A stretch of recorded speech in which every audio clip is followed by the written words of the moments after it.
So we will go ahead and get started today. Welcome everyone. Thank you for joining us today.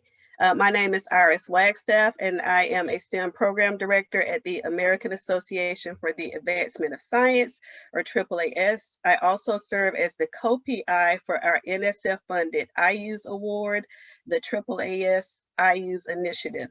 We're really excited for you to join us for today's featured event, developing a new faculty model to improve diversity, equity, and inclusion. Today's event will begin with remarks from Dr. Travis York, providing the official greeting from AAAS. I am very pleased to welcome you all to today's Summer Lab session. It's a great joy of mine to get to not only welcome you all, but to give an initial thank you and to the AAAS team, our ISEED, my ISEED team members who have planned such a great session today, and to the speakers and the advisory board members and the presenters who are going to be sharing with us today. I'm just so thankful for your contributions to our work and to this session. So as Iris mentioned, my name is Travis York. I serve as the director of ISEED, which is a little bit of a mouthful. We use the acronym more often than our full title, but it's a program unit within AAAS called Inclusive STEM Ecosystems for Equity and Diversity. And ISEED, which was formerly known as EHR, really focuses on a suite of programs that are really all around STEM education and STEM DEI.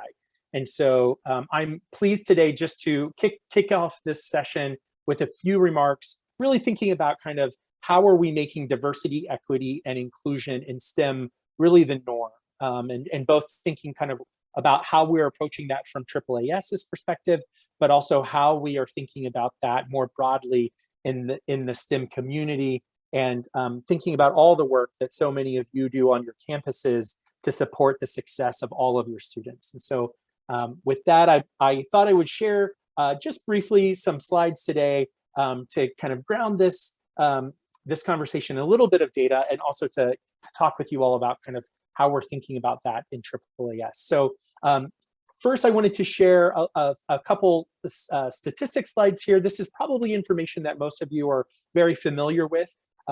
We recently had the most recent edition of the Women, Minorities, and Persons with Disability report come out, and there we go. And so we were happy to see another kind of 2 years of trend data kind of showing marginal increases across the degrees earned in science and engineering across, in particular, kind of gender spaces. We saw similar increases around many different racial and ethnic subcategories. And while we celebrate that success that has been made, we also kind of look at the lack of kind of nationwide kind of movement of the needle that we would like to see, and kind of really representation in STEM. And as you probably are, many of you are probably familiar, while we see similar increases in some of the diversification of STEM faculty and all post-secondary faculty, the reality is the gap between the students that our institutions serve and the demographics of our institutions themselves kind of continue to increase in this space.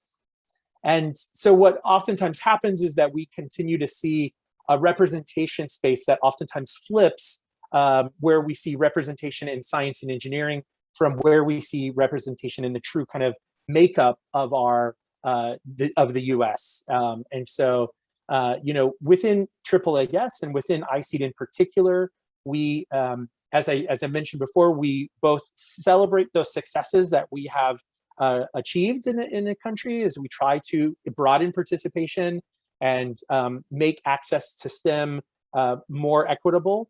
And we also kind of hold up a real mirror to the realities of the continued underrepresentation that we see in many of these spaces, and really think about how can we continue to spur innovation, how can we continue to spur more equitable inclusion, and how can we really see institutions of higher education as meeting their goals for contributing to social mobility, economic success, continued to capitalize on the richness of the true diverse diverse citizenry that we have in the US, and really cultivate a more equitable and inclusive STEM ecosystem.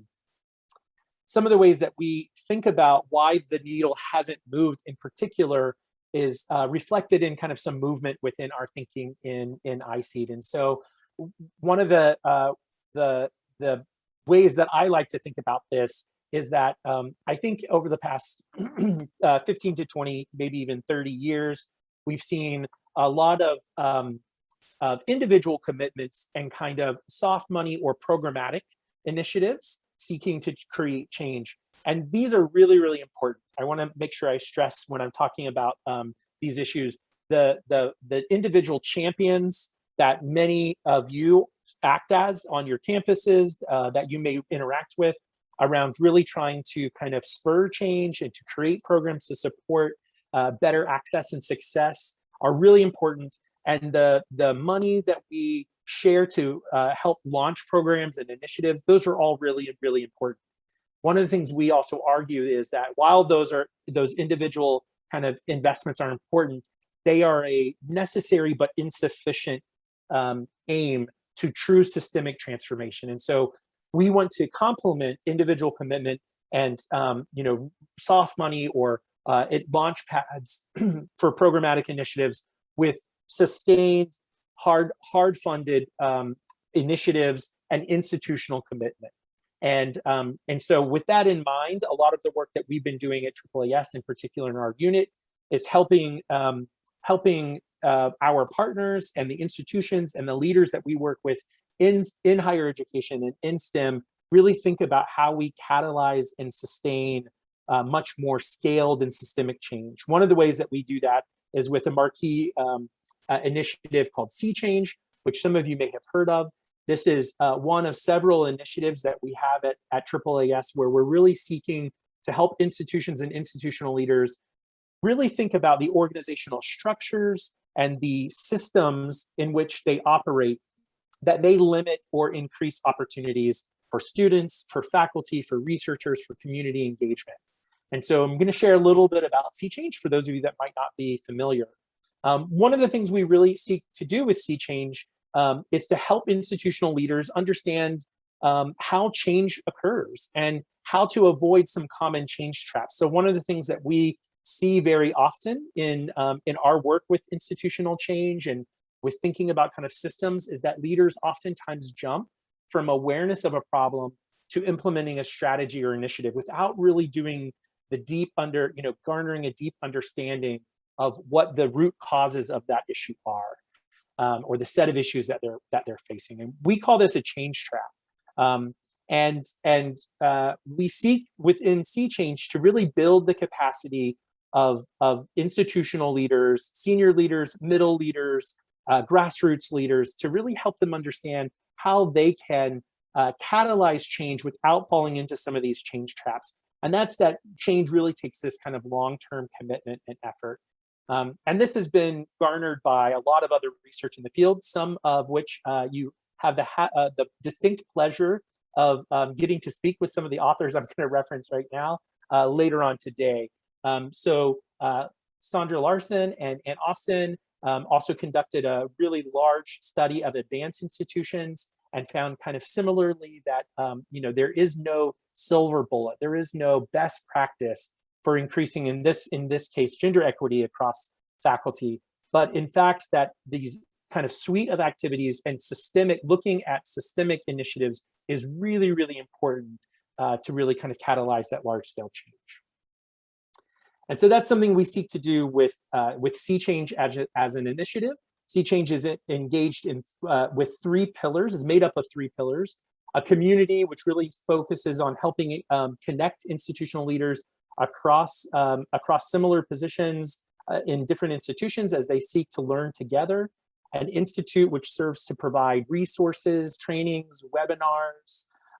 Here's a few examples of some institute courses that we have, which are available to both Sea Change members and non-members, if any of you are interested. And then we also have Sea Change as a designation award structure, where we seek to use peer reviews to bestow designations on institutions that are really doing the work around trying to build more inclusive and equitable structures for their faculty and for their students. So this kind of top-down, bottom-up approach that we take with Sea Change really helps us kind of think about how systemic transformation really evolves and catalyzes. We do that through our institutional awards. We also are in the process of thinking about how this looks at department levels and starting to pilot with various scientific disciplinary societies and a similar structure that happens in the departments as a middle out. And then also thinking about the important role that biomedicine plays in this STEM ecosystem. So together, these pillars kind of come together really to provide a scaffolding to really guide institutional leaders in creating this change and sustaining it. So again, this is one initiative at AAAS as a part of our ISEED unit, where we're really trying to think about complementing the focus on providing supports to individuals with a systems approach where we build the capacity of organizations as well. And I'm happy to chat more about this. If anybody would like to learn more about Sea Change, you can also check out our website here. I think importantly, part of what we're advocating for in many of today's sessions is a reimagining of the STEM ecosystem and a reimagining of how we think about how our institutions can really support a broad set of diverse students, faculty, scholars, not only because it's the moral imperative, it's the right thing for us to do, but also because it helps us do better science and really enjoy the richness of the STEM ecosystem and helps us achieve our aims and goals. And so again, welcome to today's Summer Lab session. I'm so thankful to be here with you all. And thank you again to our speakers as they're coming up and to really just share with us all of their work in this space.